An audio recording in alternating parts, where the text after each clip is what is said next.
Mesdames, Mesdemoiselles et Messieurs, bonsoir. Bienvenue à ce numéro de Sen Sport, le magazine de la rédaction sportive de la Sen TV qui se veut le panorama de toute l'actualité du sport. Avec moi sur ce plateau, Adja Biteye, pour passer en revue toute cette actualité. Bonsoir Adja. Bonsoir Malik, bonsoir également aux téléspectateurs de la première télé urbaine du Sénégal. Donc c'est reparti pour un nouveau numéro de Sen Sport. Alors au menu ce soir, nous allons revenir sur la décision de la commission de discipline de la Ligue sénégalaise de football professionnel. Nous allons également lancer le compte à rebours de l'Assemblée générale de la Fédération sénégalaise de football. Nous allons également parler des compétitions, notamment la rencontre amicale disputée par les Lions locaux. Nous allons également parler du Challenge Trophy que la capitale sénégalaise a accueilli du 1er au 6 août.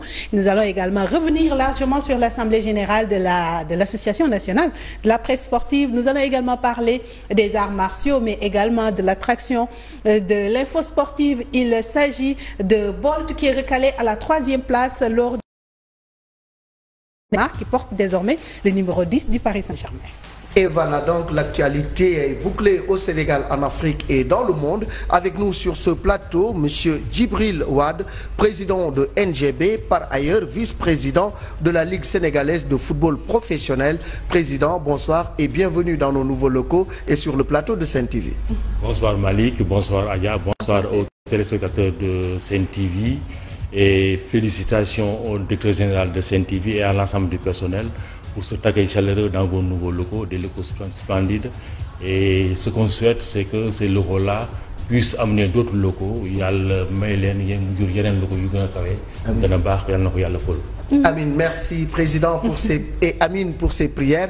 En tout cas, le boss, le président directeur général Bougane Gueye Dany a beaucoup investi pour mettre ses agents dans les conditions optimales de travail et la balle est maintenant dans notre camp pour être performant et puis vraiment lui rendre la monnaie de la pièce. Alors, le prétexte justement pour l'invitation du vice-président de la Ligue sénégalaise de football professionnel, Adja l'a dit tantôt, c'est le verdict qui est tombé. La commission n'a pas été tendre, 7 ans, 10 millions d'amendes et puis une rétrogradation en division inférieure régionale. Donc je pense que les gens attendaient cette sanction, mais la Ligue a pris le temps nécessaire pour statuer et donner ce verdict.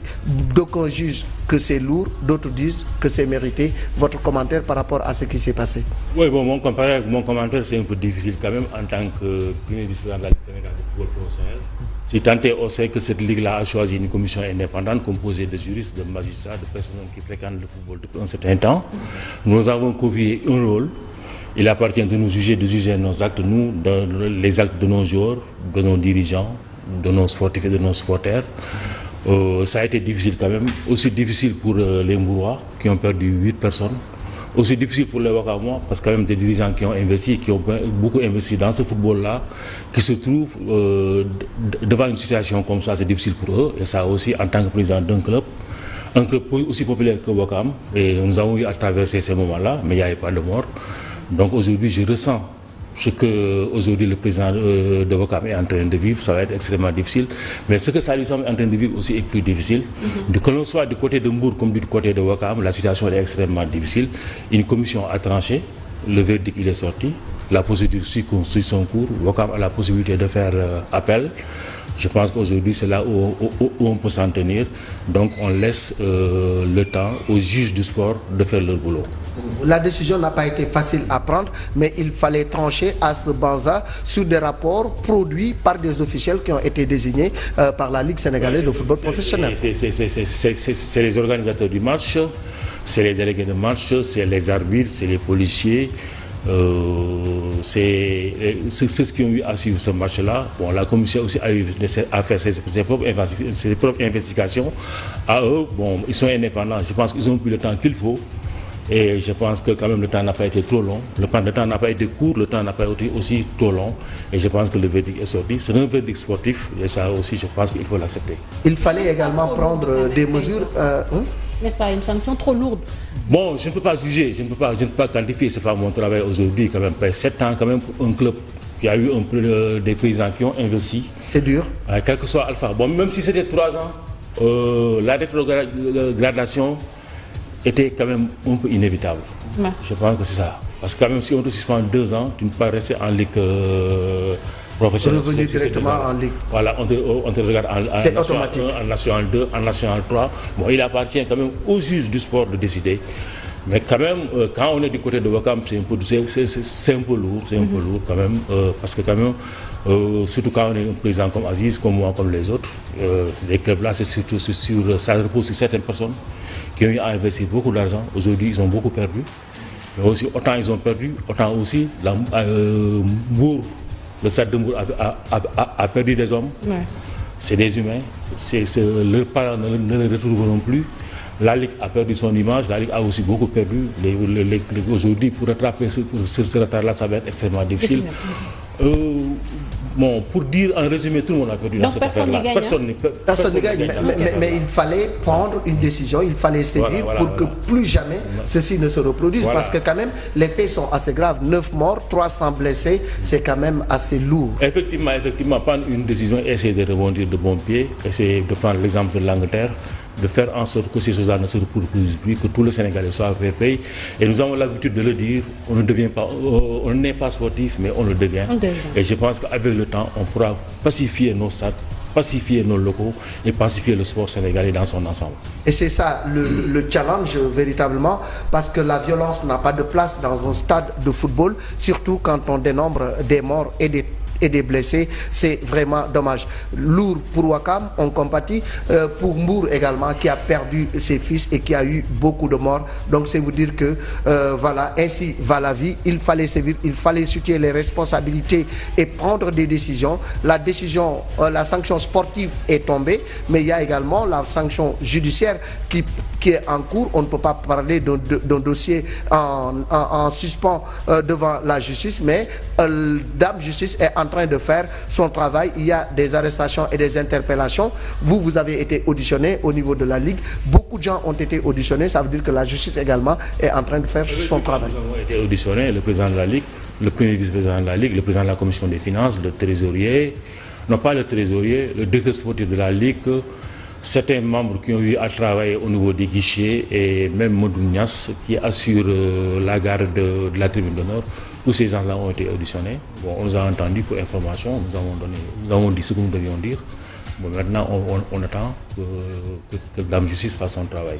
Mais Ouakam, justement pour Ouakam, sanctionner seulement Ouakam, c'est pas ce qu'il faut faire selon eux, parce que tout simplement, ils ne sont pas les seuls responsables. Les responsabilités sont partagées et la Ligue qui est organisatrice est pointée du doigt parce que des failles ont été notées sur le plan organisationnel, sur le plan de la sécurité. Que répondez-vous à ces accusations?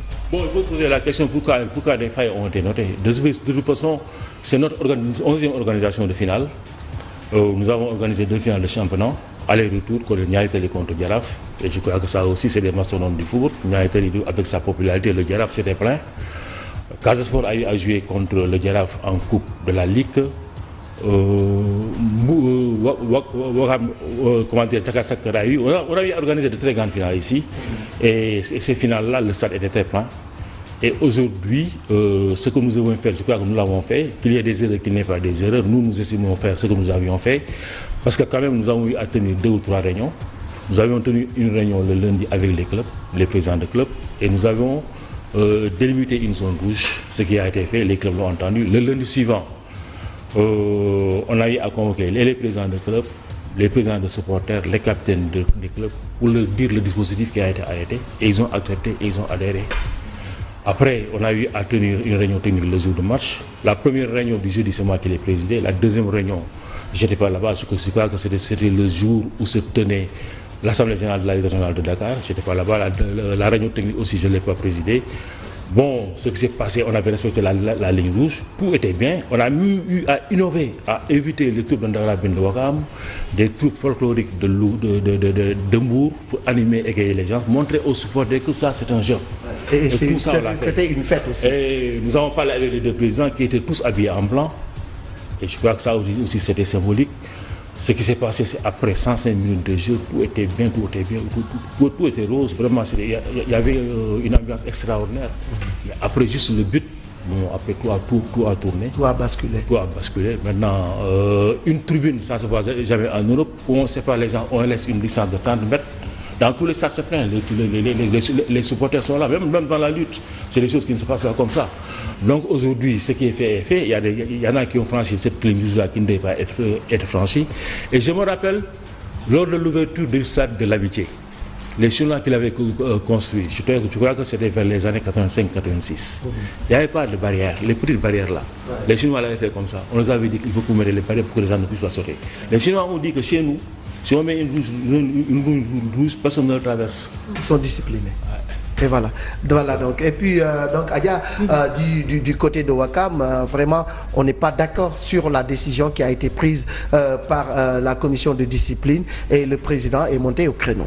Absolument, je vous propose la réaction d'Abdelaziz Gueye au micro d'Aïcha Camara. Babacar Soumaré. On compte interjeter appel par rapport à cette décision que nous trouvons extrêmement disproportionnée et injuste, parce que les gens qui ont pris cette décision, nous on se demande s'ils sont habilités à la prendre, dans la mesure où c'est un démembrement de la Ligue qui est fortement indexé. Donc aujourd'hui, c'est la Ligue en fait, par un de ses démembrements, notamment la commission de discipline, qui nous a infligé cette sanction.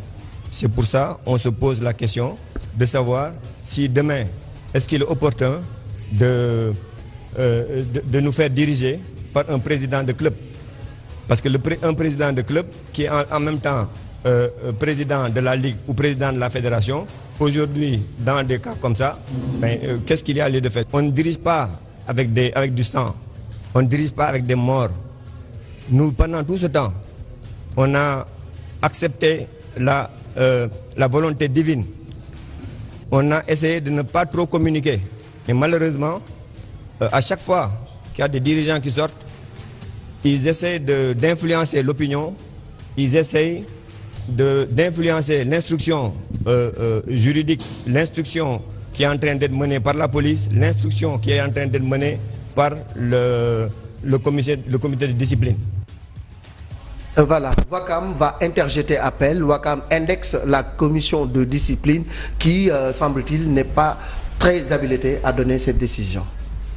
Bon, je ne peux pas juger un collègue président, c'est un peu difficile quand même. Bon, je sens que vraiment c'est difficile pour lui. Mais moi, je crois que mon club, j'ai eu à traverser ce désert-là. Il n'y a pas eu de mort d'homme. Avec l'ONCAV de Amadou Kane, dans le mouvement Naïta, nous avons eu dans les années 2001-2002 à être suspendu pour 2 ans. Après même, une autre suspension est revenue encore dans les années 2008-2009. Et on a eu à jouer des matchs où il y a eu beaucoup de blessés. Je crois que vous remémorez de la finale Niaritali Khandalou au stade de l'Amitié. On a eu à jouer des matchs comme Niaritali contre une équipe de Pikine Teranga, l'équipe de Mouroufal, où 2 de mes voitures ont été carrément endommagées. Et c'est des choses qui arrivent dans le foot. Et c'est des mois extrêmement difficiles. C'est difficile pour le président, c'est difficile pour Ouakam. Pour les dirigeants de Ouakam, c'est extrêmement difficile. Parfois aussi, il faut les comprendre. Et ils sont obligés de se défendre. Et je crois que ça aussi, bon... Mais vous les comprenez quand même, président, c'est-à-dire sanctionner une partie et laisser l'autre quand même, parce qu'il faut le reconnaître, c'est vous qui avez organisé, c'est la Ligue professionnelle qui a organisé, et puis à la tête également, il y a la fédération. Déjà, on reproche son absence au président Maître Augustin Senghor, donc il y a eu des failles. Ouais, pourquoi sanctionner l'USO et puis laisser les autres, surtout la Ligue professionnelle? Certains même réclament la tête de CRSEC, mais également la tête de Maître Augustin Senghor. Oui, mais je pense qu'aujourd'hui, le président Augustin Senghor va démissionner dans quelques jours. Le jour de l'Assemblée générale, il démissionnera. Et il appartient maintenant... Est-ce qu'il ne pouvait pas poser cette acte bien avant? Moi, je ne pense pas quand même qu'il y ait des incidents que le président Augustin ne puisse démissionner. De toute façon, la démission, elle est personnelle, elle est individuelle. Je ne peux pas préjuger de ça. Mais quand même, Augustin, son absence et son truc, ça c'est autre chose. Ça n'a rien à voir avec ces incidents-là. Maintenant, on peut le noter pour dire que c'est normal, c'est pas normal. Lui, je pense qu'il s'en est expliqué hier dans une chaîne de télévision. Il s'en est expliqué auprès de ses collègues, présidents de club. Bon, maintenant, chacun a une idée sur cette affaire-là. Mais quand même, ça n'a rien à voir avec ces histoires-là de mort et quand même de supporters qui se battent. Et votre faute, vous, à votre niveau, au niveau de la Ligue sénégalaise, nous ne pouvons pas nous juger. Nous ne pouvons pas nous juger. Qui va vous juger? Écoutez, nous estimons... Et va vous sanctionner. Alors que cette commission est au sein même de votre entité. Vous avez... la commission a des procédures. Comment dire, le football a ses procédures. La fédération a ses propres procédures. Aujourd'hui, si on n'est pas content de ce que la Ligue a fait, on peut saisir la Fédération sénégalaise de football. Et sinon, on n'a qu'à saisir le ministère ou bien le CNOS, etc. Jusqu'au tribunal. Il y a des juridictions, voilà. Il y a des juridictions internes au niveau du football et je crois qu'on peut saisir ces juridictions. Il y a un tribunal arbitral, il y a quand même une commission de discipline, etc. Si aujourd'hui, que ce soit Mbour, que ce soit Ouakam, que ce soit Niayes-Tally, on n'est pas content dans une situation, on peut saisir quand même les organes juridictionnels qui sont internes au football. Et c'est ce que Ouakam va faire. Ouakam va interjeter appel, Ouakam va se défendre, Ouakam qui crie à l'injustice. Et puis du côté de Mbour, on avait réclamé justice et il semble qu'ils sont quand même satisfaits de ce qui a été fait. La réaction du président du stade de Mbour, Serigne Saliou Samb, qui s'entretient avec Pape-Dié, la junior. La commission ne peut pas aller au-delà de ce que le texte prédise ou bien stipule. Et nous sommes très contents de remarquer que la sentence a été appliquée dans sa plus grande rigueur. Et ça, ce qui était important pour nous, c'est le président Macky Sall. C'était du dossier et comme il a dit, justice sera rendue. Le procureur est en train de travailler. La police nous a déjà auditionné. Et que sur ce, je rappelle seulement que le stade de mouvement seulement que justice soit rendue. Justice soit rendue à la mesure de ce qui s'est passé et qu'on puisse dire plus jamais cela. C'est parce qu'au-delà du stade de Mbour, ça doit servir le Sénégal et toute l'Afrique. Donc nous devons dépasser ces genres d'affrosité qui hantent notre football et surtout notre société. Nous sommes désolés encore de constater qu'au XXIe siècle, qu'on puisse s'adonner à des actes aussi barbares. Et donc ça nous désole et nous amène à une réflexion, qui nous ramène à la responsabilité par rapport à nos instances, les instances que nous dirigeons, par rapport aux jeunes qui croient en nous et surtout par rapport à la génération future. Nous ne pouvons pas nous permettre de faire tout ce qu'on veut et de dire ce qu'on veut. Donc voilà, c'est un sentiment de satisfaction d'abord, mais aussi d'attente encore, d'attente d'une autre sentence, et c'est cette fois-ci judiciaire. Été dite, donc 7 ans, 18 millions de francs CFA d'amende, une rétrogradation en division inférieure, et puis voilà le stade de Mbour qui est désormais détentrice de la Coupe de la Ligue. Du côté du stade de Mbour, on dit plus jamais ça, nous pardonnons mais que justice soit faite. La sanction sportive est tombée, mais ils attendent que la justice également fasse son travail. Rappelez également que 8 supporters du club Lébou ont été appréhendés hier. Voilà, donc Dame Justice est en train de dérouler sa stratégie. On va parler maintenant, Aya, de ces échéances à venir. L'AG de la Fédération sénégalaise de football qui aiguise bien des appétits. 3 candidats. Le président Augustin Senghor, candidat à sa propre succession. Il y a également Louis Lamotte qui est également candidat, sans compter Mbaye Diouf Dia. 3 candidats pour un fauteuil. Aya, le compte à rebours a commencé samedi. Les choses sérieuses seront dites. Ce sera le 12, Inch'Allah. Est-ce qu'Augustin Senghor va remplir? En tout cas, il a pondu un communiqué. Alors, Maître Augustin Senghor qui tire le bilan, un bilan quand même satisfaisant, même si les trophées qu'on attendait au niveau de l'équipe nationale A, quand même le trophée, notamment la Coupe d'Afrique des Nations, n'est pas encore entre les mains des Sénégalais. Mais en attendant, il se projette sur l'horizon 2021. Reportage de Chakamara. Élu une première fois en 2009, puis en 2013, Maître Augustin Senghor se projette vers l'horizon 2021 pour parachever le travail accompli jusque-là. Il est important, si nous voulons développer ce football-là, de rester tamponnés sur nos objectifs à moyen et long terme, plutôt que de se fixer sur des objectifs qui seraient des objectifs ponctuels, événementiels, comme malheureusement ça a toujours été le cas. La victoire en football et en sport en général se construit sur la durée, et justement c'est sur cette base-là que nous avons travaillé depuis lors, et nous pouvons constater que les pas qui ont été franchis nous permettent aujourd'hui d'entrevoir la possibilité, notamment pour notre équipe A, qui ne l'a pas encore fait, de gagner enfin en Afrique et pourquoi pas de retourner en Coupe du Monde. Des présidents aux entraîneurs, des acteurs différents qui sont appelés à une implication pour booster la discipline. Dialoguer, de communiquer avec les acteurs du football et avec les Sénégalais sur l'état de notre football, faire un état des lieux, dégager des perspectives et aussi définir un programme c'est important sur les 4 prochaines années de se fixer un programme qui nous permettra sur différents plans d'obtenir tous les objectifs. Le président sortant de la Fédération sénégalaise de football, Maître Augustin Senghor, compte beaucoup sur ce dernier mandat olympique pour terminer ses chantiers.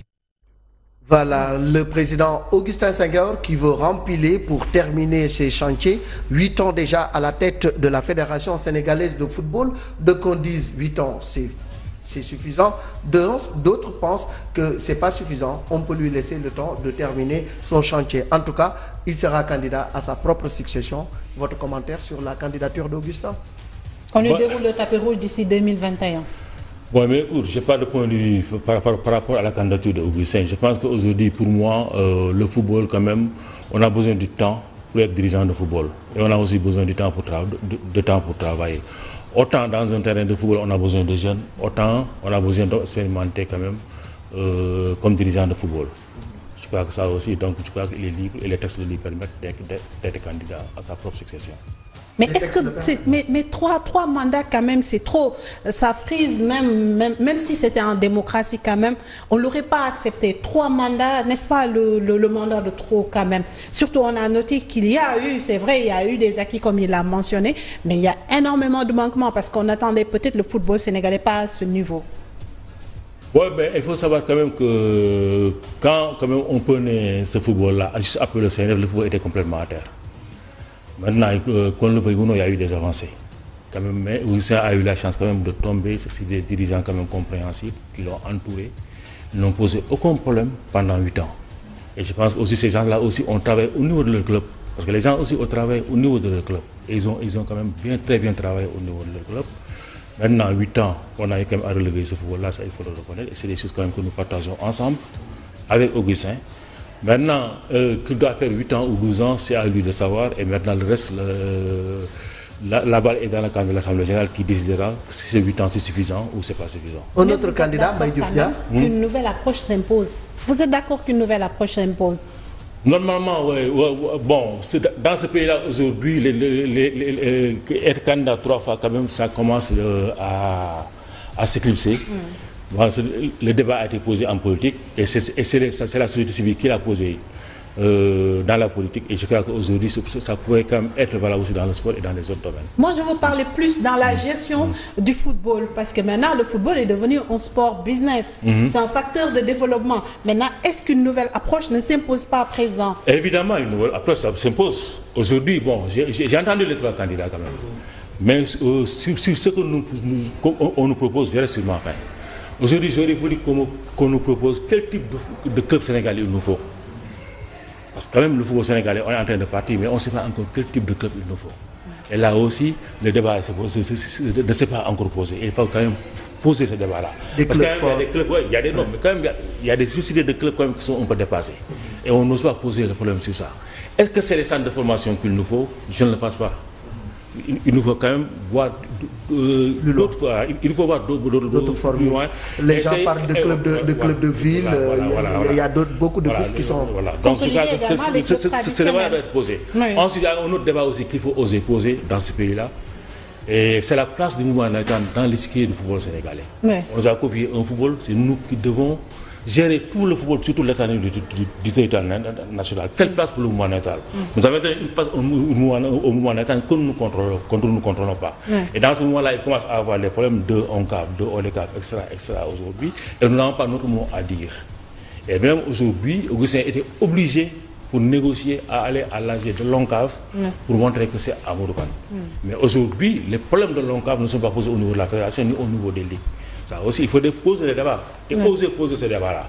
Quelle place pour le mouvement national dans ce sport sénégalais? Est-il dans la fédération ou en dehors de la fédération? Nous allons revenir sur tout cela avec la réaction du sport sénégalais. Et sur la page Facebook donc, de Sen TV, voilà l'homme qu'il faut pour régler le football sénégalais, Soukeyna Seye Ndiaye. Donc c'est l'avis d'un des internautes. Vous pouvez toujours poster pour qu'on puisse commenter en même temps cette actualité sportive. Alors Adja, on le disait tantôt, Mbaye Diouf Dia, également responsable de la petite catégorie, qui a fait beaucoup de résultats à ce niveau-là, pose sa candidature. Alors il a ses ambitions. ambitions lui également. Il était à Sédhiou en campagne, alors notre correspondant sur place l'a approché. Il est revenu sur le programme qu'il propose aux acteurs du football sénégalais.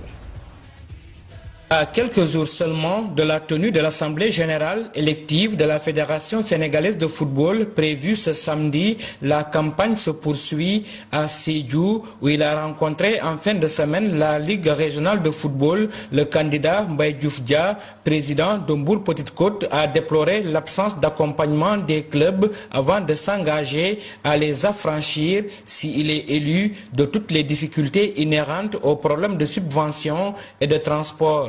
Subvention de transport, remboursement de transport. Nous constatons ce phénomène. Les subventions n'arrivent plus. Le remboursement de transport n'est pas effectif. Donné à un club de Sédhiou une subvention de 250 000 francs pour un match qu'il doit disputer à Dakar, dont le transport est estimé à 500 000 francs CFA. Je vous laisse apprécier. La vocation d'une fédération, c'est de permettre aux clubs de jouer en nombre important, de les appuyer et non de les contraindre à la démission, comme ce fut le cas de 4 clubs de Vélingara. La fédération doit donner des subventions. D'ailleurs, c'est une orientation de la FIFA. Il faut inverser la tendance en aidant les clubs d'abord si l'on veut avoir une équipe nationale forte. On y va. Il est temps maintenant que nous inversions tendance. Le mandat c'est le mandat des clubs. Le chargé des petites catégories à la Fédération sénégalaise de football a réaffirmé son engagement à mettre les clubs et la petite catégorie au cœur de ses préoccupations par l'utilisation efficiente des fonds alloués par la FIFA à cet effet. Oui, sur un mandat, ça nous suffit largement. Et maintenant, qui devra continuer cette œuvre-là? Mais je crois qu'aujourd'hui, nous avons assez fait pour les équipes nationales. Et il est temps maintenant que le football retourne aux gens qui ont le droit. Et ces clubs, que l'argent qui vient de la FIFA ne doit pas servir à installer des centres de développement technique ou à financer des équipes nationales. Ça, c'est les attributions qui reviennent à l'État du Sénégal. L'État du Sénégal prendra en charge les équipes nationales. Et moi, particulièrement, je m'occuperai de la petite catégorie et des clubs seulement. En sus de la limitation des mandats à 2 pour éviter toute fossilisation, Mbaye Diouf Dia, qui envisage d'importantes réformes, prévoit s'il est élu de suspendre l'activité de la direction technique nationale pour passer à une commission technique qui mettra en place une nouvelle organisation de notre football. A signaler qu'il fera face à lui la mode ce samedi 12 et à Maître Augustin Senghor à la tête de la fédération depuis 2009 et qui brigue un nouveau mandat.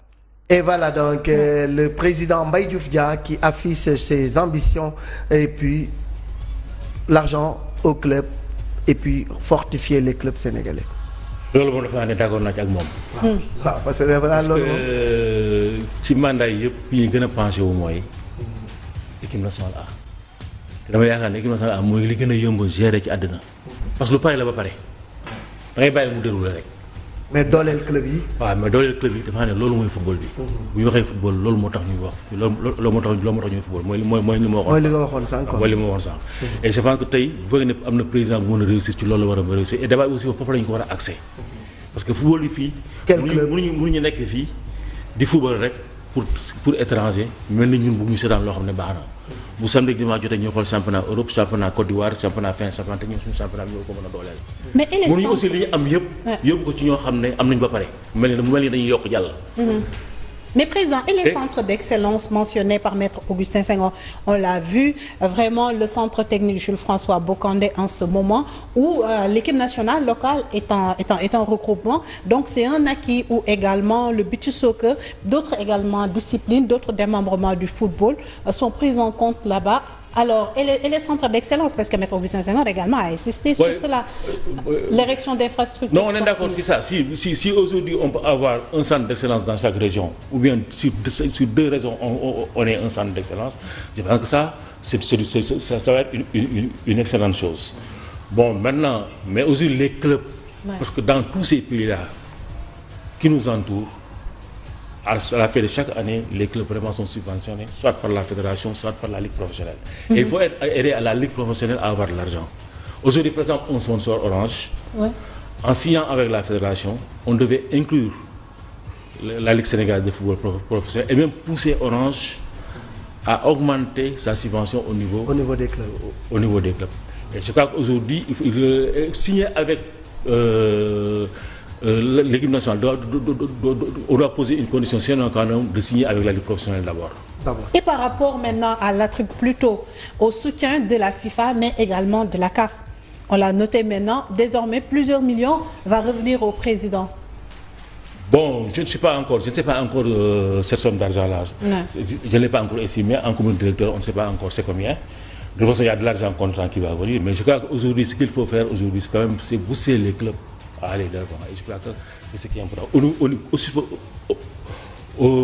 Comme au niveau amateur, comme au niveau professionnel. Mais surtout le football professionnel, quand même, il faut booster ce football-là pour aller devant. Parce que nous, les présidents, quand même, on est un peu fatigués. Un autre candidat, Louis Lamotte, qui a eu à présider aux destinées du football, justement, qui revient également pour poser sa candidature. Louis Lamotte avec Aïcha Kamara. De faire de sorte que les ressources que génère le football, notamment avec les concours CAF, FIFA, équipementiers et annonceurs, qu'il puisse y avoir une meilleure répartition de ces ressources-là. Un. Deuxièmement, il faudrait forcément que la démarche sponsoring de la fédération ne soit plus une démarche exclusive à l'équipe nationale. Troisième voie, nous devons initier partout, et dès maintenant, ce que j'appelle le marketing au niveau club.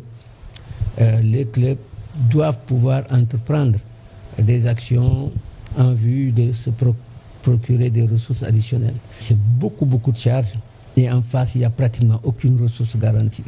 Les clubs fonctionnent suivant la fortune du président. Et malheureusement, tous les présidents ne sont pas fortunés pour pouvoir assurer le financement de ces clubs-là. Les clubs aussi souffrent d'un manque d'infrastructures criardes. Donc c'est dans cet esprit-là que moi j'aborde. Encore un candidat qui parle justement des clubs. Et là, vraiment, il a touché du doigt un problème qui vous concerne directement. Un club qui fonctionne sur la base de l'argent du président. Ouais, mais écoutez, même aujourd'hui, Moussa, ce qu'elle a ressenti, combien de jeux il a perdu en 3 mois. Il est en train de faire un éternel recommencement. Et voilà cet internaute qui dit Mbaye Diouf Dia, Louis Lamotte, c'est faire Augustin sans Augustin. Mais ça fait quand même rire, hein. C'est un internaute qui dit ça parce que pour lui, ils sont quand même comptables de la gestion de Augustin dans une certaine mesure. Oui, mais cela ne l'empêche pas quand même d'être candidat, même s'ils sont comptables de la gestion, parce que quand même, c'est le président qui décide. En dernier lieu, c'est le président qui décide. Et je crois qu'aujourd'hui, il y avait une certaine solidarité au niveau de la fédération. Par exemple, je donne l'exemple, Mbaye Diouf a touché un problème, non, Lamotte a touché tout de suite un problème, le problème des équipements. Oui. Je crois que c'est le président qui a eu à négocier, et je pense que l'autre jour, Gaston Meng l'a dit. Oui. Mais quand même, si on est passé, c'est vrai qu'il a eu l'autorisation du comité exécutif, mais quand même le design des maillots, il y a eu l'accord du président. Et je pense que si aujourd'hui c'est tombé à l'eau, là aussi le président est responsable. Autant le comité est responsable, mais le président qui a négocié aussi est responsable. Ça aussi. Et tous les candidats ont un bon profil pour diriger notre football, à votre avis? Vous roulez pour qui? Ouais, mais écoute, moi je roule pour personne, mais aujourd'hui mon club ne vote pas pour Augustin. Et pourquoi? Nous avons quand même appuyé Augustin. Vous étiez très proche d'Augustin. Oui, très proche. J'étais très proche. Je crois qu'aujourd'hui, j'ai été même son directeur de campagne pour le premier mandat. Pour le deuxième mandat aussi, nous l'avons appuyé. Mais quand j'ai été candidat à la législation de Dakar, le Wolof Gorée ne m'a pas appuyé. Et je pense qu'aujourd'hui, il faut lui renvoyer l'ascenseur. C'est aussi simple que ça. C'est aussi simple que ça. Et voilà, Vous allez soutenir qui? Bon, on est en train de discuter. Bon, on a discuté avec Lamotte, on attend Mbaye Diouf Dia pour voir. Mais ce qui est sûr, Nyari Tali a décidé au niveau de son comité exécutif de ne pas voter pour Augustin. Pour mettre Augustin, ce qui est clair. Au moins, ça a le mérite d'être clair.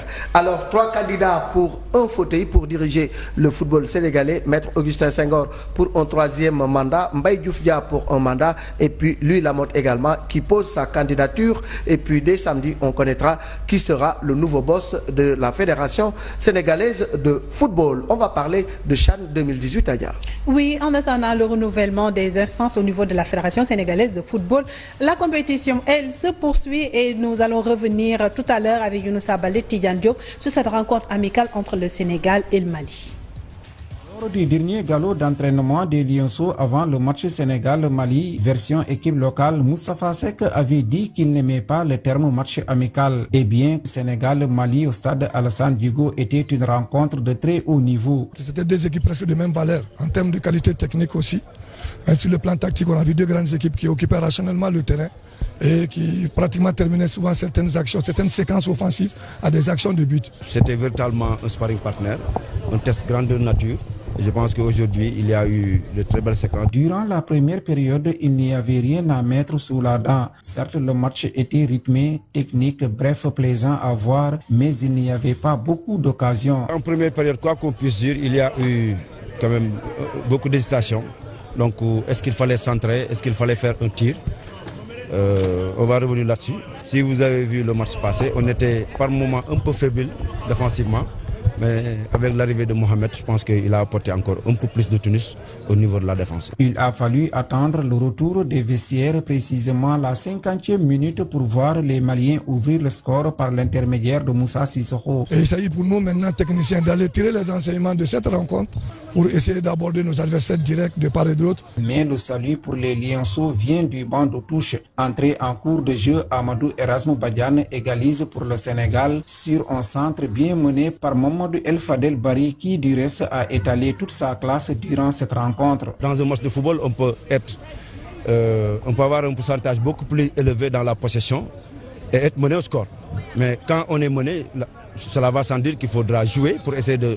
Mais si on calcule un petit peu la possession, je pense que nous avons été d'un cran supérieur. Sénégalais et Maliens préparent leur match du deuxième tour des éliminatoires du CHAN, mais les deux entraîneurs sont conscients qu'ils auront en face des adversaires coriaces. En tout cas, ça a été un bon match amical, deux sparring partenaires qui ont eu à tirer tous les enseignements. Le Sénégal va jouer contre la Guinée, ça va être une autre paire de manches. Absolument, la Guinée qui nous avait d'ailleurs éliminés à ce stade de la compétition. Alors, très bonne préparation. Le Mali va jouer la semaine prochaine. Ce sera à Nouakchott d'abord face à la Mauritanie. Et puis une semaine après, le Mali va recevoir au stade Modibo Keïta. Nous, on va attendre tout juste de plein accord avec les autorités de la CAF, mais également les autorités guinéennes.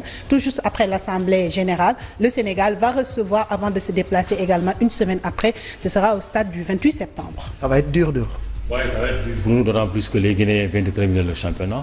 Donc, ils sont très en jambes. Ils sont très en jambes. Ensuite, moi, ce qui me fait peur, c'est le stade Alassane Djigo, qui est favorable quand même au jeu défensif. Ça peut favoriser les Guinéens. Ouais. Ensuite, la colonie guinéenne au Sénégal. Très important, plus d'1 million. Donc ils ont des atouts, mais je pense que Moussa Seck va tirer ces enseignements-là et va essayer de nous produire un jeu. Et puis essayer d'avoir vraiment un résultat consistant avant de se déplacer à Conakry. Ça ne sera pas facile en tout cas. C'est cela. Alors on va parler justement de Navetan, cette fois-ci avec le boss du football sénégalais, du sport sénégalais, Matarba, le ministre des Sports. Et puis rappeler également à nos téléspectateurs qu'ils peuvent réagir sur Sen-TV, l'officiel. Tout à l'heure, il y avait Nanouche, mais également un autre internaute. Il s'agit de Souleymane Sam. Nous allons revenir tout à l'heure sur vos messages. En attendant, nous vous proposons la réaction de Matarba qui revient sur cette scission très profonde entre les pros Amadou Kane mais également les pros Ousmane Yan Thiam. Matarba avec Younoussa Baldé Mohamed Diaw. L'immense chantier qui va coûter 32 milliards de poussière et ils ont été très intéressés par cette visite qui aujourd'hui, comme je l'ai dit tout à l'heure, est une fierté pour le peuple sénégalais.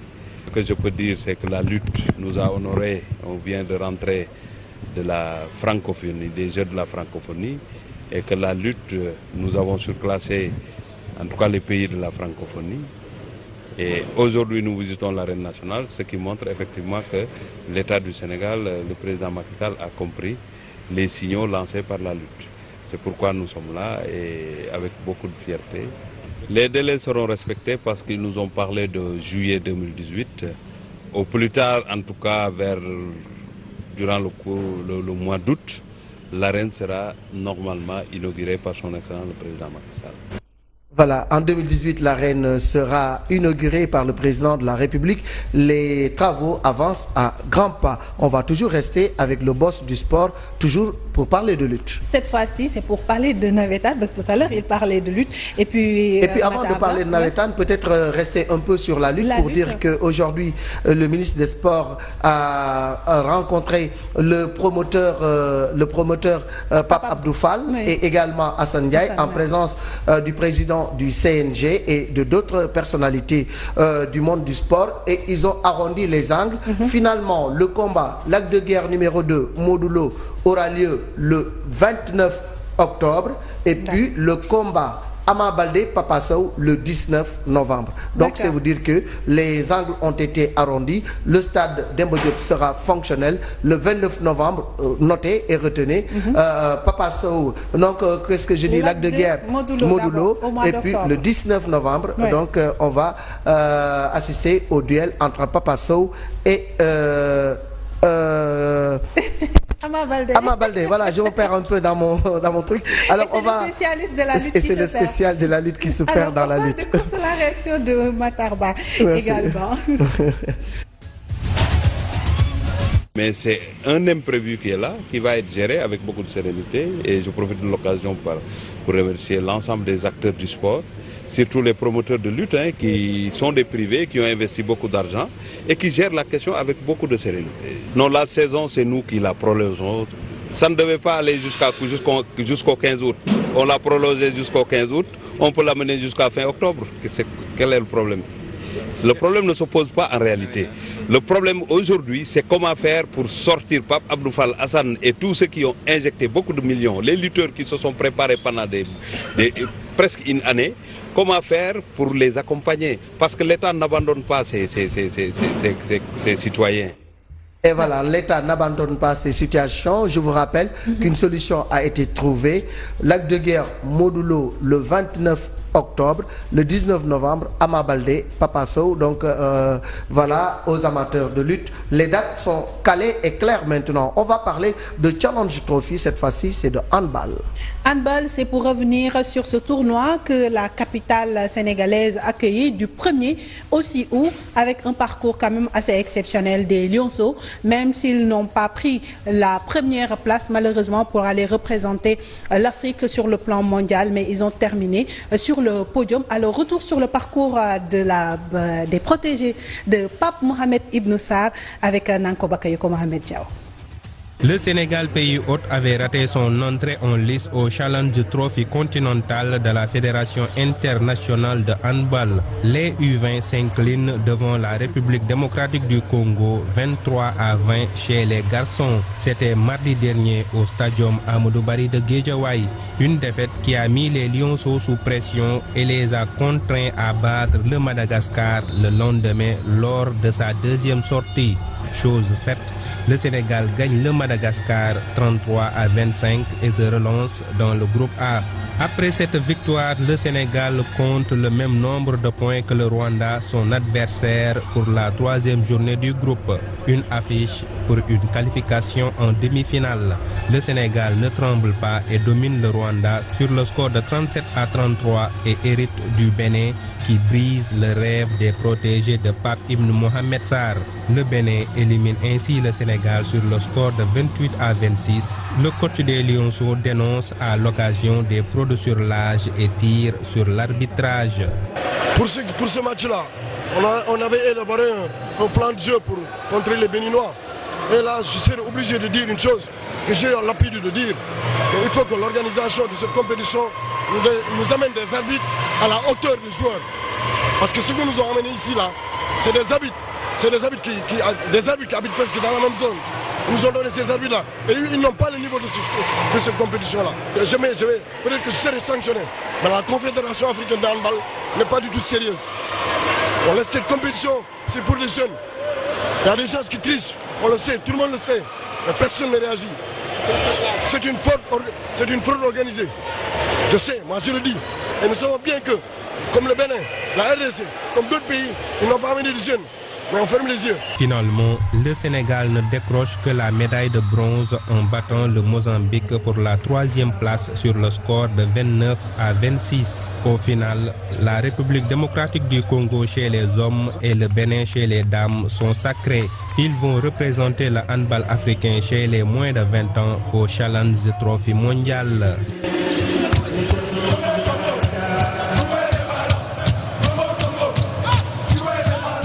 Congo et Bénin, donc, qui vont représenter l'Afrique au Challenge Trophy mondial. Le Sénégal 3e, quand même, on est monté sur le podium.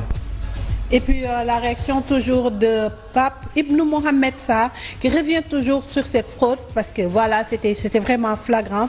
Des seniors qu'on a rétrogradés et qui jouent junior, ce qui est quand même dommage pour le développement du handball africain. Pape Ibn Sarr toujours avec Nanko Bakayoko Mohamed Diaw. C'était notre vœu de gagner la médaille d'or.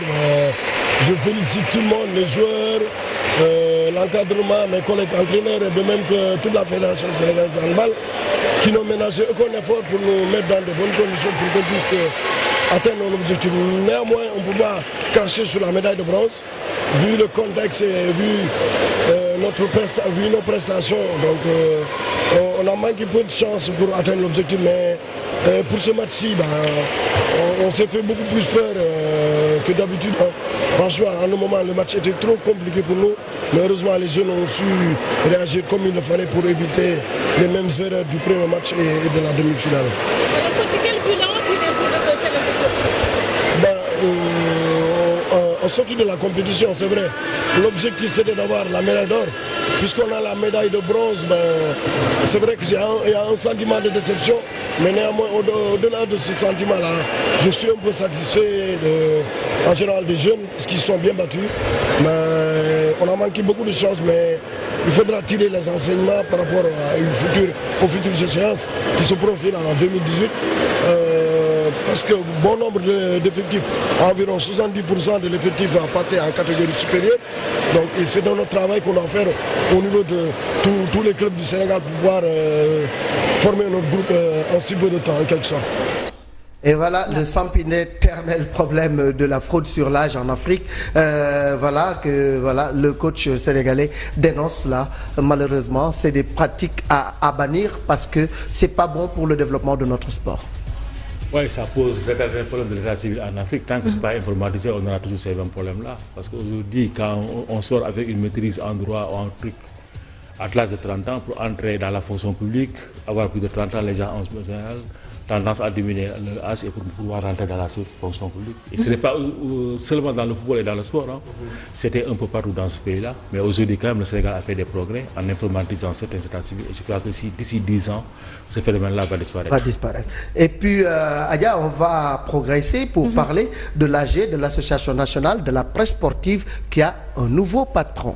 Il s'agit d'Abdoulaye Thiam, mais avant cela, toutes nos félicitations au président Seydou Diouf, mais également à la Fédération sénégalaise de handball pour l'organisation. C'était pas évident.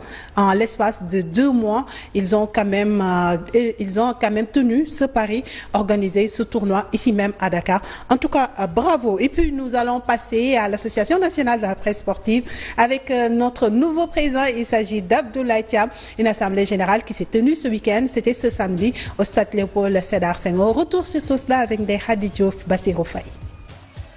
Excite Mamadou Koumé, l'Association nationale de la presse sportive change de président. Il y avait au départ 2 candidats, mais finalement nous avons travaillé pour aboutir à un consensus et trouver un seul candidat. C'est pourquoi les travaux aujourd'hui ont été empreints de solennité. Abdoulaye Thiam va présider désormais aux destinées de cette structure. En guise de legs, celui qui a eu à diriger l'ANPS donne quelques conseils à son cadet. La sortie est belle. Je souhaite à celui qui a pris le relais, à celui à qui j'ai passé le témoin, de conserver les acquis, mais aussi d'apporter sa touche personnelle. Conscient de la mission qu'il attend à la tête de cette structure mise sur pied depuis 1970, le rédacteur en chef du journal Sud Quotidien veut axer son mandat sur plusieurs points. Je ferai tout ce qu'il y a de mon possible, mon équipe et moi, pour qu'on aille voir l'ambassade des États-Unis, pour qu'on voie British Consul, pour qu'on aille voir le ministère des Sports, pour qu'on dégage un budget conséquent, pour qu'on puisse au moins former quelques journalistes dans cette langue-là. Si dans mon magistère c'est possible, tant mieux. Sinon, nous allons poser cet acte-là, c'est la coopérative d'habitat. Un chantier immense pour Abdoulaye Thiam qui a déjà posé les jalons en marge de son élection en élargissant le nombre de membres du comité directeur qui passe de 21 à 25 avec une plus forte présence des femmes. À côté, un comité de sages a été mis sur pied pour accompagner leurs jeunes confrères dans cette noble mission. Je voudrais que les femmes occupent une place prépondérante dans ce que nous faisons. C'est pourquoi j'ai décidé que cette femme puisse figurer dans le comité directeur. Autant d'actes qui augurent des lendemains meilleurs pour la presse sportive sénégalaise, comme on le dit en pulaar, ta langue maternelle, yo alla walluma. Bonne chance donc à Abdoulaye Thiam qui préside désormais aux destinées de l'ANPS et puis toutes nos félicitations au président Koumé qui a abattu un travail remarquable et puis l'idéal, comme il l'a dit, c'est de conserver les acquis mais également d'essayer d'apporter une touche novatrice. Absolument. Alors, Abdoulaye Thiam qui a déjà posé des jalons, comme l'a mentionné tout à l'heure Ndeye Khady Diouf, en élargissant. Et puis, on a noté également une forte présence des femmes, des reporters. Nous sommes reporters comme les hommes. Alors, on mérite également notre place au sein de ce comité exécutif. Abdoulaye Thiam l'a compris. Il a intégré Sokhna Fall Kane, félicitations. Notre consoeur qui est ici avec nous à la Sen TV. Il y a également les Fatima Silla, mais également Koumba Diab, désormais, qui est la présidente de la commission féminine au sein de l'ANPS. Oui, les femmes qui abattent un travail remarquable, qui n'ont rien à envier aux hommes sur le terrain. Donc la presse sportive a son rôle à jouer dans le développement de notre football. L'ANPS est là, bien structurée, et beaucoup d'autres pays nous envient cette bonne organisation de la presse sénégalaise. Bon, ça se voit quand on fait le tour de l'Afrique, dans les grandes rencontres sportives, c'est des choses qu'on remarque. Bon, nos félicitations à Abdoulaye Thiam et remerciements à Koumé. Mais ce qui est bizarre dans cette affaire-là, au niveau de la presse, aujourd'hui, dans les autres structures, vous voulez des élections, vous récusez le consensus, mais aujourd'hui, vous avez un consensus. C'est pour alimenter vos sujets comme pour les autres. Le consensus est bon pour vous et n'est pas bon pour les autres. En tout cas, Mbouroua, Ouakamoua, tous savaient que l'organisation n'était pas à la hauteur. La Ligue s'est enrichie sur ce match. Souleymane Samb qui lance. Une petite réponse. La Ligue n'est pas s'arrêter sur un match de football, que ça soit une finale ou non. D'abord avec des billets à 1000 francs. Je crois que nous avons fait une recette c'était moins de 10 millions de francs. Et sur les 10 millions de francs que nous avons, je dis moins de 10 millions de francs, les 100% étaient allés au club et la Ligue a pris 40%. Et les dépenses de la Ligue dépassaient largement les 40%. Il y a des soupçons de trafic de billets qui ont été émis ça et là. Écoute, depuis, je crois que moi je suis dans l'organisation quand même depuis un certain nombre d'années.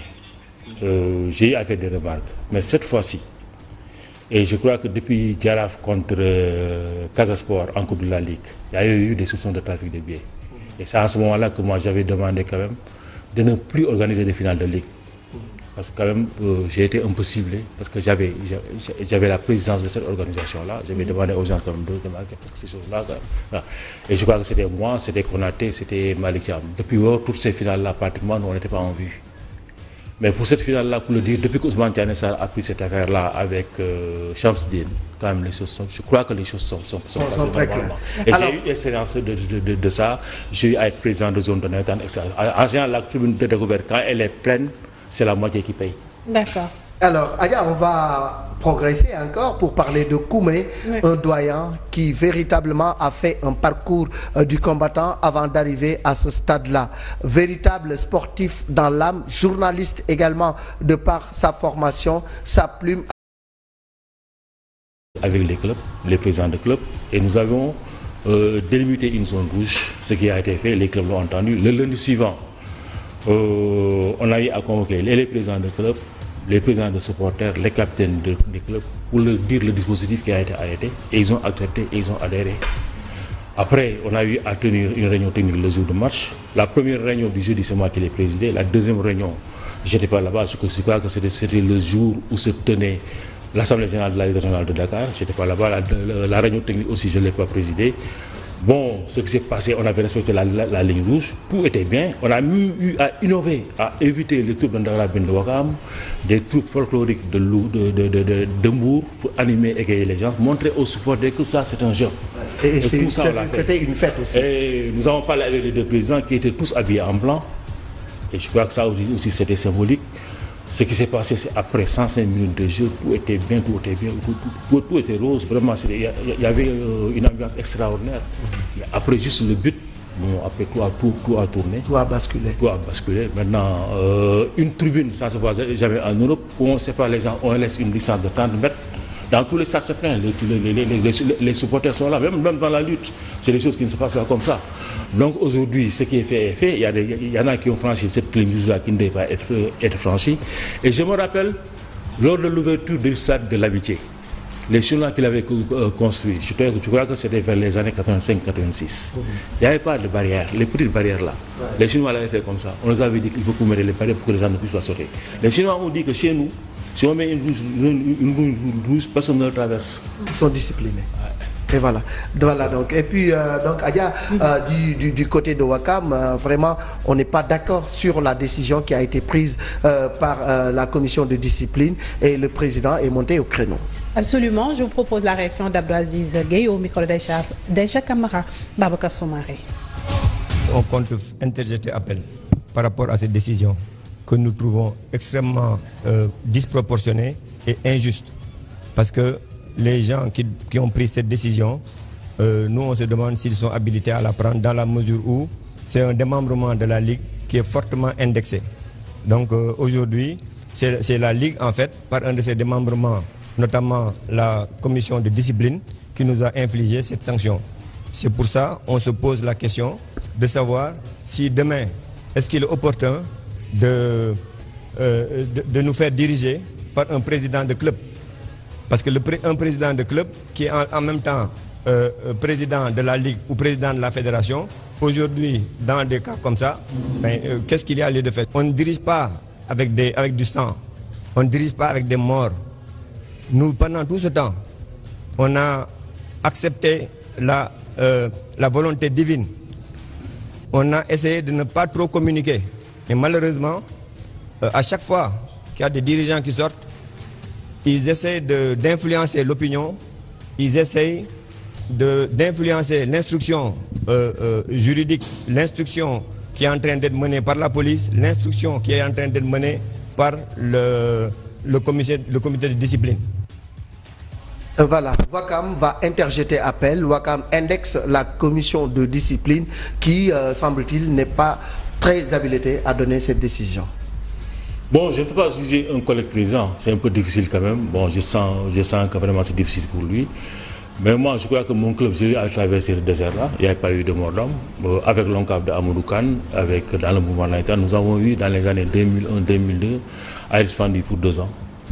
Après même, une autre suspension est revenue encore dans les années 2008-2009.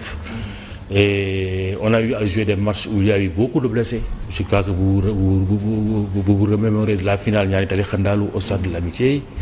On a eu à jouer des matchs comme Niaritali contre une équipe de Pikine Teranga, l'équipe de Mouroufal, où 2 de mes voitures ont été carrément endommagées. Et c'est des choses qui arrivent dans le foot. Et c'est des mois extrêmement difficiles. C'est difficile pour le président, c'est difficile pour Wakam. Pour les dirigeants de Wakam, c'est extrêmement difficile. Parfois aussi, il faut les comprendre. Et ils sont obligés de se défendre.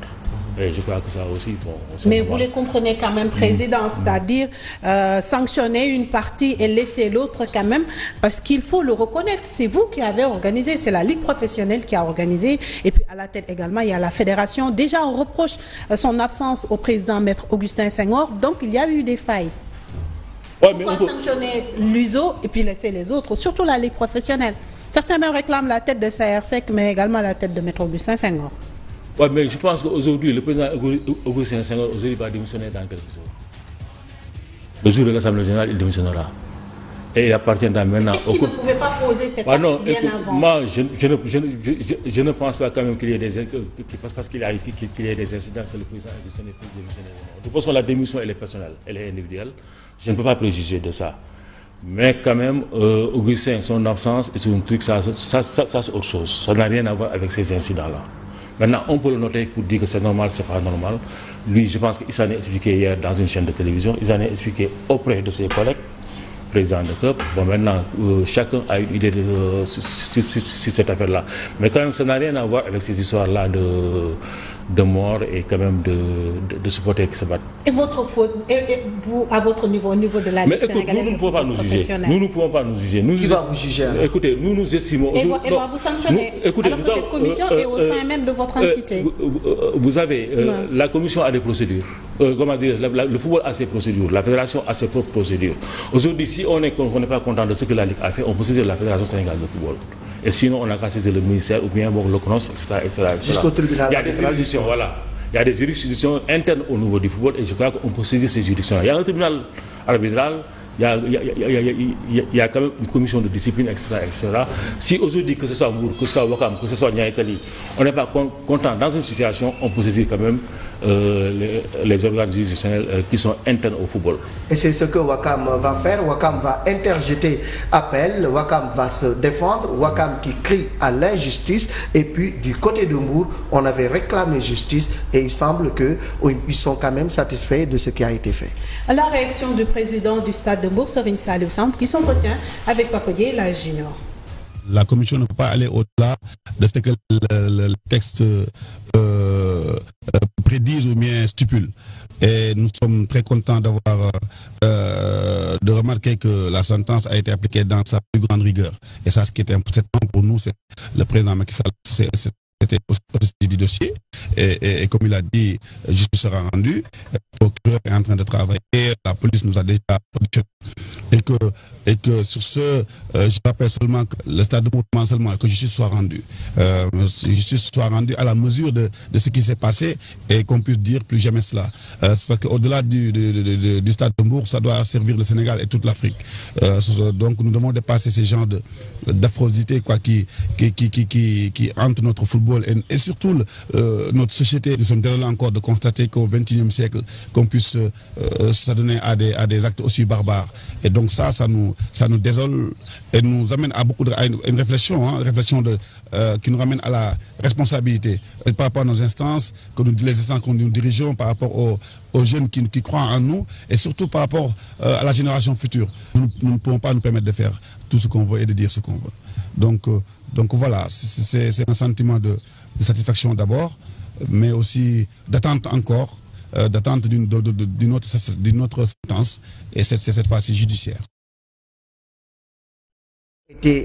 Dite, donc 7 ans, 18 millions de francs CFA d'amende, une rétrogradation en division inférieure, et puis voilà le Stade de Mbour qui est désormais détentrice de la Coupe de la Ligue. Du côté du Stade de Mbour, on dit plus jamais ça, nous pardonnons mais que justice soit faite.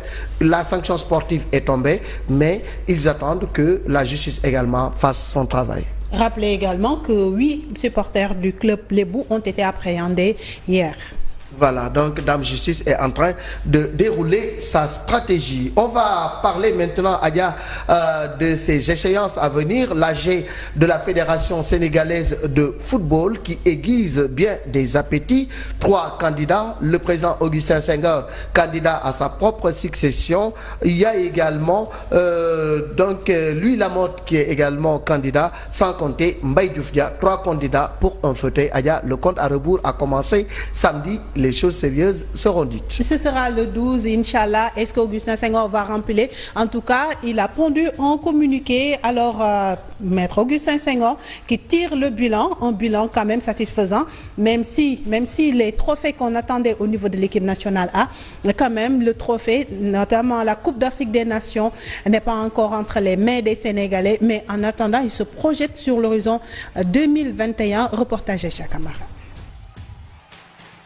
Élu une première fois en 2009, puis en 2013, Maître Augustin Senghor se projette vers l'horizon 2021 pour parachever le travail accompli jusque-là. Il est important, si nous voulons développer ce football-là, de rester cramponnés sur nos objectifs à moyen et long terme plutôt que de se fixer sur des objectifs qui seraient des objectifs ponctuels, événementiels, comme malheureusement ça a toujours été le cas. La victoire en football et en sport en général se construit sur la durée et justement c'est sur cette base-là que nous avons travaillé depuis lors et nous pouvons constater que les pas qui ont été franchis nous permettent aujourd'hui d'entrevoir la possibilité, notamment pour notre équipe A, qui ne l'a pas encore fait, de gagner enfin en Afrique et pourquoi pas de retourner en Coupe du Monde. Des présidents aux entraîneurs, des acteurs différents qui sont appelés à une implication pour booster la discipline. Dialoguer, de communiquer avec les acteurs du football et avec les Sénégalais sur l'état de notre football, faire un état des lieux, dégager des perspectives et aussi définir un programme. C'est important sur les 4 prochaines années de se fixer un programme qui nous permettra sur différents plans d'obtenir tous les objectifs. Le président sortant de la Fédération sénégalaise de football, Maître Augustin Senghor, compte beaucoup sur ce dernier mandat olympique pour terminer ses chantiers. Voilà, le président Augustin Senghor qui veut rempiler pour terminer ses chantiers. 8 ans déjà à la tête de la Fédération sénégalaise de football. De qu'on dise 8 ans, c'est suffisant. D'autres pensent que c'est pas suffisant. On peut lui laisser le temps de terminer son chantier. En tout cas, il sera candidat à sa propre succession. Votre commentaire sur la candidature d'Augustin? On lui déroule le tapis rouge d'ici 2021. Bon, mais écoute, je n'ai pas de point de vue par rapport à la candidature d'Augustin. Je pense qu'aujourd'hui, pour moi, le football, quand même, on a besoin du temps pour être dirigeant de football. Et on a aussi besoin du temps pour travailler. Autant dans un terrain de football, on a besoin de jeunes, autant on a besoin d'expérimenter quand même comme dirigeant de football. Je crois que ça aussi, donc je crois qu'il est libre et les textes lui permettent d'être candidat à sa propre succession. Mais est-ce que mais trois mandats quand même c'est trop, ça frise même si c'était en démocratie quand même, on l'aurait pas accepté. 3 mandats, n'est-ce pas le mandat de trop quand même. Surtout on a noté qu'il y a eu, c'est vrai, il y a eu des acquis comme il l'a mentionné, mais il y a énormément de manquements parce qu'on attendait peut-être le football sénégalais pas à ce niveau. Oui, mais il faut savoir quand même que quand même on prenait ce football-là, juste après le CNF, le football était complètement à terre. Maintenant, qu'on le veuille ou non, il y a eu des avancées. Quand même, mais Augustin a eu la chance quand même de tomber sur des dirigeants quand même compréhensifs qui l'ont entouré. Ils n'ont posé aucun problème pendant 8 ans. Mesdames et messieurs, bonsoir. Bienvenue à ce numéro de Sen Sport, le magazine de la rédaction sportive de la Sen TV qui se veut le panorama de toute l'actualité du sport. Avec moi sur ce plateau, Adja Biteye, pour passer en revue toute cette actualité. Bonsoir Adja. Bonsoir Malik, bonsoir également aux téléspectateurs de la première télé urbaine du Sénégal. Donc c'est reparti pour un nouveau numéro de Sen Sport. Alors au menu ce soir, nous allons revenir sur la décision de la commission de discipline de la Ligue sénégalaise de football professionnel. Nous allons également lancer le compte à rebours de l'Assemblée générale de la Fédération sénégalaise de football. Nous allons également parler des compétitions, notamment la rencontre amicale disputée par les Lions locaux. Nous allons également parler du Challenge Trophy que la capitale sénégalaise a accueilli du 1er au 6 août. Nous allons également revenir largement sur l'Assemblée générale de l'Association nationale de la presse sportive. Nous allons également parler des arts martiaux, mais également de l'attraction de l'info sportive. Il s'agit de Bolt qui est recalé à la 3e place lors du qui porte désormais le numéro 10 du Paris Saint-Germain. Et voilà donc l'actualité est bouclée au Sénégal, en Afrique et dans le monde. Avec nous sur ce plateau, M. Djibril Wade, président de NGB, par ailleurs vice-président de la Ligue sénégalaise de football professionnel. Président, bonsoir et bienvenue dans nos nouveaux locaux et sur le plateau de Sen TV. Bonsoir Malik, bonsoir Adja, bonsoir aux téléspectateurs de Sen TV. Et félicitations au directeur général de Sen TV et à l'ensemble du personnel pour cet accueil chaleureux dans vos nouveaux locaux, des locaux splendides. Et ce qu'on souhaite, c'est que ces locaux-là puissent amener d'autres locaux. Il y a le Maïlen, il y a locaux qui sont Amine, merci Président pour et Amine pour ces prières. En tout cas, le boss, le président directeur général Bougane Gueye Dany a beaucoup investi pour mettre ses agents dans les conditions optimales de travail et la balle est maintenant dans notre camp pour être performant et puis vraiment lui rendre la monnaie de la pièce. Alors, le prétexte justement pour l'invitation du vice-président de la Ligue sénégalaise de football professionnel, Aya l'a dit tantôt, c'est le verdict qui est tombé. La commission n'a pas été tendre, 7 ans, 10 millions d'amendes et puis une rétrogradation en division inférieure régionale. Donc je pense que les gens attendaient cette sanction, mais la Ligue a pris le temps nécessaire pour statuer et donner ce verdict. D'aucuns jugent que c'est lourd, d'autres disent que c'est mérité. Votre commentaire par rapport à ce qui s'est passé? Oui, bon, mon commentaire c'est un peu difficile quand même en tant que premier vice-président de la Ligue sénégalaise de football professionnel. Si tant est, on sait que cette Ligue-là a choisi une commission indépendante composée de juristes, de magistrats, de personnes qui fréquentent le football depuis un certain temps.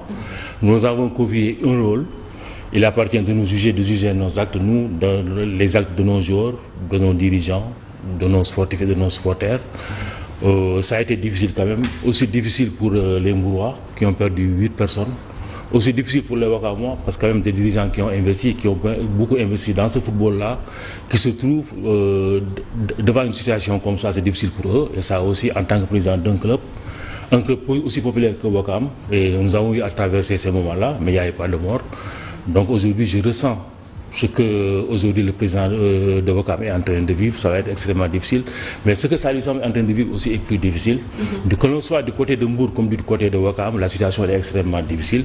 Une commission a tranché, le verdict il est sorti, la procédure suit son cours, Wakam a la possibilité de faire appel. Je pense qu'aujourd'hui c'est là où on peut s'en tenir. Donc on laisse le temps aux juges du sport de faire leur boulot. La décision n'a pas été facile à prendre, mais il fallait trancher à ce banza sur des rapports produits par des officiels qui ont été désignés par la Ligue sénégalaise de football professionnel. C'est les organisateurs du match, c'est les délégués de match, c'est les arbitres, c'est les policiers. C'est ce qui ont eu à suivre ce match-là. Bon, la commission aussi a eu à faire ses propres investigations. À eux, bon, ils sont indépendants. Je pense qu'ils ont pris le temps qu'il faut.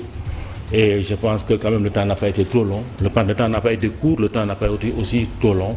Et je pense que le verdict est sorti. C'est un verdict sportif et ça aussi, je pense qu'il faut l'accepter. Il fallait également prendre des mesures. N'est-ce pas une sanction trop lourde? Bon, je ne peux pas juger, je ne peux pas quantifier, c'est pas mon travail aujourd'hui quand même. 7 ans quand même pour un club qui a eu un peu des paysans qui ont investi. C'est dur. Quel que soit Alpha. Bon, même si c'était 3 ans, la rétrogradation était quand même un peu inévitable. Ouais. Je pense que c'est ça. Parce que quand même si on te suspend 2 ans, tu ne peux pas rester en Ligue professionnelle. Revenu directement en Ligue. Voilà, on te regarde en National 2, en National 3. Bon, il appartient quand même aux juges du sport de décider. Mais quand même, quand on est du côté de Wakam, c'est un peu lourd, quand même, parce que quand même, surtout quand on est un président comme Aziz, comme moi, comme les autres, les clubs-là, ça repose sur certaines personnes qui ont eu à investir beaucoup d'argent. Aujourd'hui, ils ont beaucoup perdu. Mais aussi, autant ils ont perdu, autant aussi, Mbour, le stade de Mbour a perdu des hommes. Ouais. C'est des humains.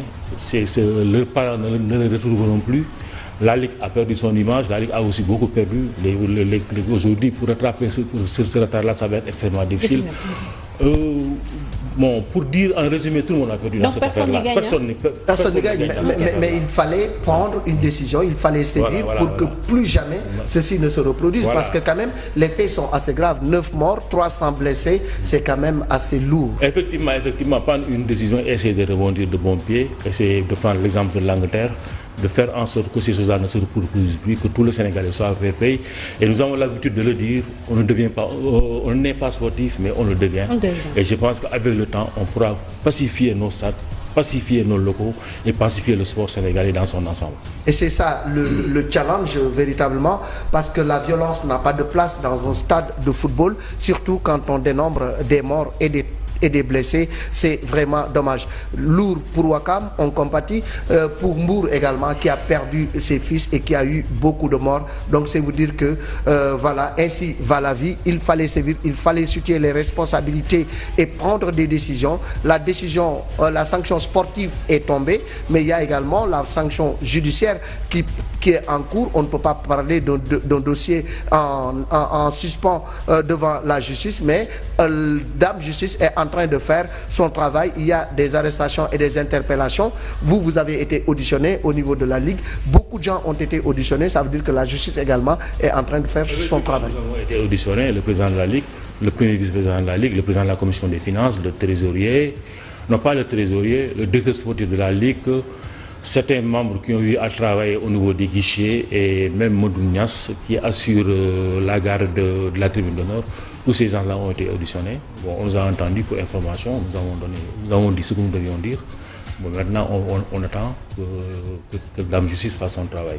Mais Ouakam, justement pour Ouakam, sanctionner seulement Ouakam, c'est pas ce qu'il faut faire selon eux, parce que tout simplement, ils ne sont pas les seuls responsables. Les responsabilités sont partagées et la Ligue qui est organisatrice est pointée du doigt parce que des failles ont été notées sur le plan organisationnel, sur le plan de la sécurité. Que répondez-vous à ces accusations? Bon, il faut se poser la question pourquoi des failles ont été notées. De toute façon, c'est notre 11e organisation de finale. Nous avons organisé 2 finales de championnat. Aller-retour contre Djaraf, et je crois que ça aussi c'est des mastodontes du football. Avec sa popularité, le Djaraf c'était plein. Casa Sport a eu à jouer contre le Djaraf en coupe de la Ligue. On a organisé de très grandes finales ici, et ces finales-là, le stade était très plein. Et aujourd'hui, ce que nous avons fait, je crois que nous l'avons fait, qu'il y ait des erreurs, qu'il n'y ait pas des erreurs, nous estimons faire ce que nous avions fait, parce que quand même nous avons eu à tenir 2 ou 3 réunions. Nous avions tenu une réunion le lundi